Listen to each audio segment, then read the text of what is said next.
Γασμαλίων και τρίτη νικήτρια Μαριάννα Τουρκουνάκη, Ελευθέριος Βενιζέλος. Οι αθλητές που προαναφέρθηκαν στον χώρο των απονομών, παρακαλώ.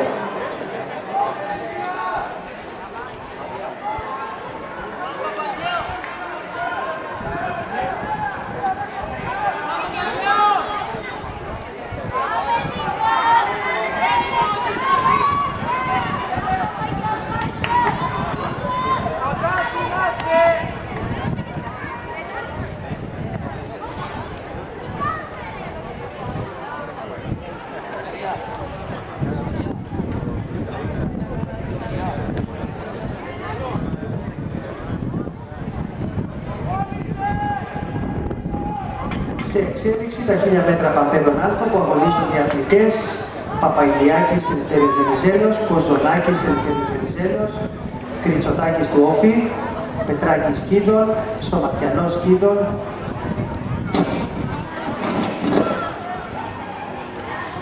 Γκαντάτσιος Γέι, Γκαντάτσιος Μιχαήλ και Γκαντάτσιος Δημήτριος της Γέι, Μανουσάκης της Γέι, Βλατάς της Γέι, Ζερβάκης Αολασιθίου, Παπαγεωργόπουλος Αολασιθίου, Πολιουδάκης Αρκάδη, Ηλιονής Αρκάδη, Σφενδούρους Βιτσέντζος Κορνάρος, Σπανός Πίγασος.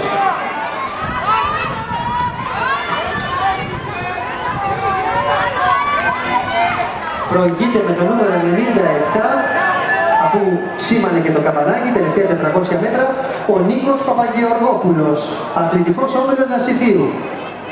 Ο Νίκος Παπαγεωργόπουλος με το νούμερο 97 είναι ο αθλητής που προηγείται στα 1000 μέτρα Παμπέδων Α.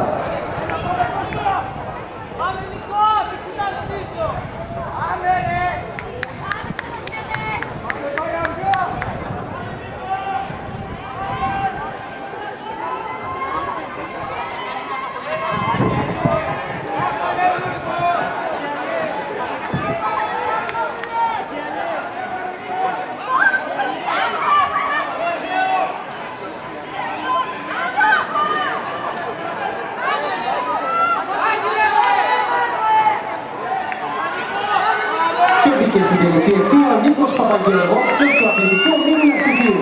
Ο αθλητής που προηγείται στο αγώνισμα με το νούμερο 97. Μετά τον Παπαγεωργόπουλο ακολουθείται 131 ο Ηλίας Παπαϊλιάκης του Ελευθερίου Βενιζέλου. Και στην τρίτη θέση με το νούμερο 46 ο Εμμανουήλ Πολιουδάκης του ΟΚΑΡ Καδίου Ρεθύμνης. Ανεπίσημος χρόνος για τον νικητή, 2 πρώτα, 46 δεύτερα και 12 εκατοστά.